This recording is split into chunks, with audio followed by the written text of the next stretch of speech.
Почна да се воведува ред во државата и да се работи во интерес на граѓаните. Ова се оценките на мнозинството граѓани за првите 100 дена од работата на новата влада. Граѓаните велат дека актуелната за разлика од претходната покажала поголема волја за подобрување на состојбите и подигањето на стандардот на населението. Ни покачуја пензии да покачат, ни Бога молеа.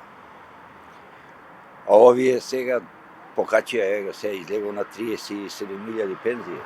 Постапува многу исправно по сите работи. Прво ги скрати сите вентили што беа како лоши, кај што се бегаше парата на народот. Од претходната добија 200 денари од пензија. Сега пропад 2.500. Да. Малку да се живее.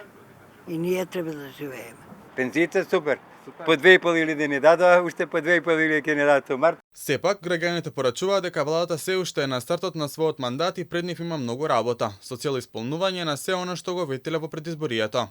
Меѓутоа, она го вети дека сите што правеа криминали ќе одговарат. Како нешто се дали нема доволно луѓе кои ќе ги квалификуваат тие дела?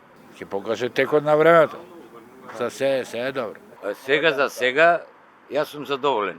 Мислам, од моја страна, па сега секој не може да биде задоволен, тоа е нормално, али јас сум задоволен. Дека има задоволство кај граѓаните од актуелната власт покажуваат и анкетите. Според последната на Марк Вижн, ВМРО-ДПМН има доверба од 45%, додека СДСМ е четвртата политичка сила во државата со само 11%. Анкетата покажа и дека граѓаните даваат поддршка за унгарскиот кредит, покачувањето на пензиите, замрзнувањето на маржите.